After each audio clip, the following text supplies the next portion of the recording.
আসসালামু আলাইকুম। আজ আমি চিকেন হেলদি স্যুপ নিয়ে আসলাম।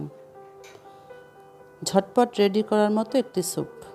যারা আমার মতো একটু অলস কিন্তু পরিবারের সদস্যদের খাওয়ার ব্যাপারে কোনো কম্প্রোমাইজ করেন না, আজ আমি তাদের জন্য এই রেসিপি নিয়ে আসলাম। চিকেন স্যুপ বানাতে আমার লাগবে চিকেন স্টক। চিকেন স্টক বানানো আমি এখানে দেখাইনি, কারণ এটা সবাই জানে। তারপরেও যারা নতুন তাদের জন্য বলছি। মুরগির মাংসের যে হাড়গুলো সহজে কেউ খেতে চায় না, সেই হাড়গুলো একটা হাঁড়িতে পর্যাপ্ত পরিমাণে পানি নিয়ে 20 থেকে 25 মিনিট জাল করে সেঁকে নিলেই হয়ে যাবে চিকেন স্টক। আমি এই পর্যায়ে দিয়ে দিলাম 1 টেবিল চামচ বাটার, সাথে দিলাম 1 চা চামচ রসুন কিমা। রসুন কিমা দিয়ে বাটারের সাথে সুন্দরভাবে ভাজতে হবে যতক্ষণ না পর্যন্ত এর একটি সুঘ্রাণ বের হয়।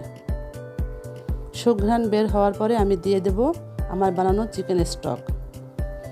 আজ আমি চিকেন স্টক বানানোর সময় হাড্ডির সাথে লেগে থাকা মাংসগুলো খুলে দিয়েছি, এতে এর টেস্ট বাড়বে। এ পর্যায়ে আমি দিয়ে দিলাম কাঁচামরিচের কিমা। কাঁচামরিচের কিমা তৈরি করার সময় আমি এর বিচি ফেলে দিয়েছি। আমার চ্যানেলটি যারা সাবস্ক্রাইব করেছেন তাদের সবাইকে অসংখ্য ধন্যবাদ। আর যারা এখনও করেননি তারা প্লিজ আমার চ্যানেলটি সাবস্ক্রাইব করে দিবেন। লাইক, কমেন্ট, শেয়ার দিয়ে আমার সাথেই থাকবেন। আমি লবণ দিয়ে দিলাম। আমার লাগবে কর্নফ্লাওয়ার। 2 টেবিল চামচ কর্নফ্লাওয়ার আমি অল্প পানিতে গুলে নিলাম। যেহেতু সসে অনেক লবণ থাকবে, তাই আমাকে একটু বুঝেই লবণ দিতে হবে। আর লাগবে একটি মুরগির ডিম। ডিমটি আমি ফেটে নিলাম।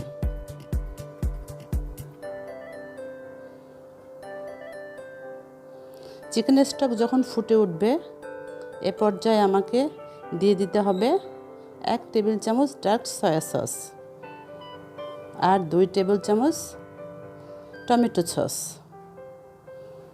যেহেতু আমি আগেও লবণ দিয়েছি আর সসেও প্রচুর লবণ থাকে, তাই আমাকে একবার টেস্ট করতে হবে।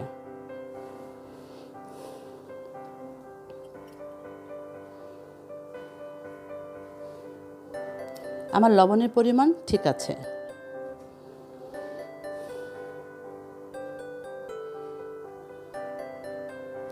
সব কিছুর সমন্বয়ে যখন স্টকটি ফুটে উঠবে, এ পর্যায়ে দিয়ে দিলাম আমি কালো গোলমরিচের গুঁড়ো 1 চা চামচ আর গুলে রাখা কর্নফ্লাওয়ার। গুলে রাখা কর্নফ্লাওয়ার দিয়ে অনবরত নাড়তে হবে যাতে হাঁড়িতে না লেগে যায়।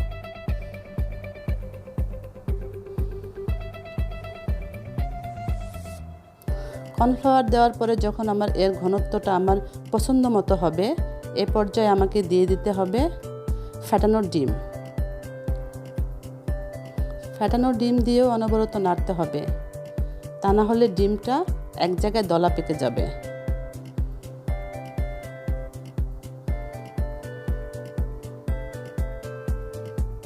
এ পর্যায়ে আমি দিয়ে দেব 1 চিমটি টেস্টিং সল্ট। এটি অপশনাল, তবে দিলে এর টেস্ট বাড়বে। ব্যাস, রেডি হয়ে গেল ঝটপট চিকেন স্যুপ। এটি খেতে সত্যি অসাধারণ হবে এবং স্বাস্থ্যসম্মত। ব্যাস, এবার পরিবেশনের পালা। এতক্ষণ যারা আমার সাথে ছিলেন তাদের সবাইকে ধন্যবাদ। ভালো থাকবেন, আমার জন্য দোয়া করবেন। দেখা হবে পরবর্তী কোনো রান্নায়। সে পর্যন্ত আল্লাহ হাফেজ।